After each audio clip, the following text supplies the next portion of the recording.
Bonjour à tous et bienvenue sur boursicoté.com pour cette nouvelle analyse technique Forex, matières premières et crypto-monnaie. Avec une période de devise euro-dollar qui semble vouloir rester ici sous la moyenne mobile 20 exponentielle.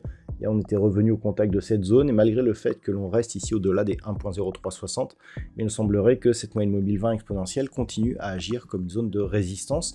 Donc c'est naturellement sur un flux baissier que nous continuons à évoluer, et si les cours reviennent ici sous 1.0360, eh bien on peut s'attendre à un retour sur la zone ici de support prochaine qui se situe à 1.0240, zone qui avait déjà été testée au tout début de cette année. Donc pour l'instant rien ne change. Pour sortir de cette dynamique, il faudrait au minimum bien casser cette zone de point haut, donc 1.0460, et casser à la hausse ici cette zone majeure des 1.05. Donc pour l'instant, malgré le petit rebond que nous avons connu en début d'année, on reste sur un flux baissier sur cette paire de devises euro-dollar. Sur la paire de devises livre sterling contre dollar américain, nous sommes toujours ici dans une dynamique baissière avec donc des cours qui oscillent entre bande de Bollinger inférieure ici et moyenne mobile 20 exponentielle. On a tenté une cassure ici de cette résistance oblique qui était définie par deux zones de points haut significatifs. On peut presque considérer ici que si on repositionne ici cette résistance, voilà, un petit peu de cette manière, on serait sur un troisième contact, on est un petit peu ici dans l'épaisseur du trait, même si ce n'est pas globalement aligné, on peut considérer ici que cette tendance est bien tracée. Et donc globalement, vu qu'actuellement cette résistance passe à proximité de la moyenne mobile 20 exponentielle, on considère que tous les rebonds ici sous cette moyenne mobile continuent à confirmer justement cette dynamique. Donc pour l'instant, il n'y a pas de rebond, on ne parvient pas à rester durablement au-delà des 1,2520, ça reste donc baissier sur cette paire de devises avec comme perspective donc un retour sur la zone des 1,2390 qui en cas de cassure nous ouvrirait la porte vers une poursuite en direction des 1,2280 puis potentiellement 1,2130. Et toujours très peu de mouvements sur le métal jaune qui oscille depuis maintenant quelques semaines entre cette zone de support des 2600 $ l'once et cette zone de résistance des 2720. On continue à osciller autour de cette zone, donc d'un point de vue court terme c'est absolument neutre. D'un point de vue moyen terme, on reste ici dans une dynamique plutôt haussière. Donc pas de changement vu les mouvements actuels sur le métal jaune. Sur le WTI, par contre, on dirait que les choses changent un petit peu, puisqu'on a cassé durablement ici cette zone des 71.20, zone qui était résistance ici d'une évolution en range depuis, c'était le milieu du mois d'octobre. Donc clairement, on est en train de réimpulser un mouvement haussier. On a eu un beau contact ici sur la bande de Bollinger supérieure.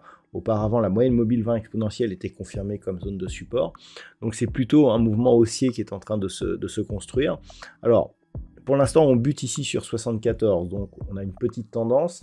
Si les cours venaient à casser ici cette zone et à revenir rapidement sur la zone des 77.50, on pourrait bien avoir justement la naissance d'un mouvement aussi un peu plus pérenne qui serait confirmé d'un point de vue force au-delà justement de cette zone des 77.50.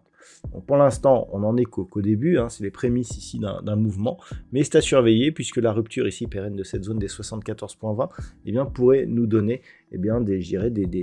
des mouvements un peu plus forts et une conviction un peu plus forte elle aussi. Niveau de retournement, si les cours repassaient rapidement sous la zone ici des 71.20 $ le baril. Et puis enfin au niveau du Bitcoin, nous avons une configuration qui reste neutre. On a pensé hier que les cours pourraient repartir si notamment il y avait une rupture pérenne de cette zone des 102 000 $ pour un Bitcoin. C'était un petit peu, je dirais, la zone à surveiller pour éventuellement détecter une possible reprise en mouvement. Alors pour l'instant ce n'est pas le cas. Ce qui est intéressant par contre, c'est qu'on a testé cette zone et qu'on revient actuellement sur la moyenne mobile 20 exponentielle. Donc grossièrement, avec ce retour ici à un contact sur la vol supérieure, on met une pression haussière sur cet actif. Le fait que pour l'instant cette moyenne mobile agisse plutôt comme support, que l'on soit toujours au-dessus des 96 000 $ pour un Bitcoin, va aussi plutôt dans le sens d'une reprise positive. Maintenant, il faut confirmer. Tant que l'on est au-dessus de cette zone des 96 000, Globalement, malgré ces phases de consolidation, on est plutôt dans une dynamique qui reste haussière. Il faudrait casser cette zone et revenir sur la zone des 92 000, voire casser cette zone des 92 000 pour repartir ici sur un flux baissier. Par contre, tant que l'on est au-dessus, on peut s'attendre à un retour ici sur la zone des 102 000, qui, je rappelle, en cas de cassure PRM, nous donnerait un signal d'une éventuelle poursuite de la dynamique haussière que nous connaissons donc depuis cette accélération qui avait été liée à la rupture haussière des 75 000 $ pour un Bitcoin. Et donc, après cette phase de consolidation horizontale, on pourrait réimpulser un nouveau mouvement qui pourrait nous apporter de nouveaux records sur cet actif. Voilà donc ce que l'on peut dire sur l'analyse technique de ces principaux actifs de marché. Je vous souhaite de passer une très bonne soirée. On se retrouve dès demain pour d'autres analyses techniques, toujours sur le site boursicoté.com.